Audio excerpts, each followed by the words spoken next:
clearly the current model don't work. You can't go around for much longer cutting down trees, chopping them up into small pieces, turning them into rolls of paper, putting them on a press, throwing ink at them, and 12 hours later going around throwing them over people's windows or over people's fences and standing on the street corner saying, put and buy a paper. Hello, I've got this little thing here and I can just go, oh, you see, oh, Syria, oh my God, Assad's resigned in Damascus.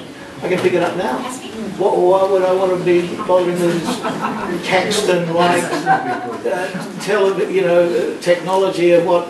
I mean, when I joined the newspapers 50 years ago in Townsville, that was almost an exact replica with a few refinements of what Caxton did 400 years ago.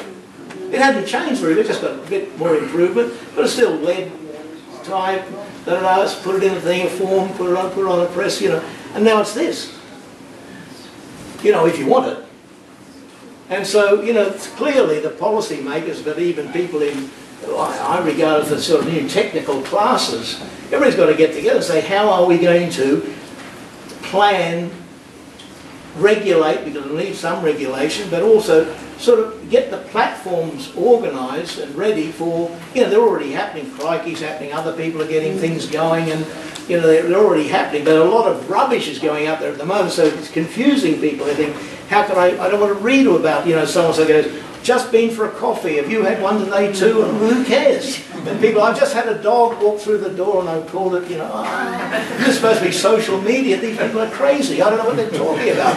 But I mean, it's going to eventually, that will be a conversation that people will have, but there'll be a professional and proper one, as people go, that's where I've got to go to find out X.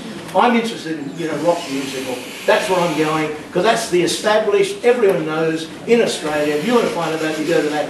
And these things are happening. It's like the telephone now sort of saying, where is it all going? I don't understand. It's very good. I'm sure the first phone conversation, someone picked up and Graham Alexander and said, hello? Someone said, hello? Where are you? Oh, I'm at home. What are you doing? I'm having a cup of tea. What are you having? Hello, and people said, what a stupid instrument. That thing's never going to catch on. And so people are doing these things today and saying, what a ridiculous thing. That's not, well, it's very, very early days. Look, but this all happened in about 5 years.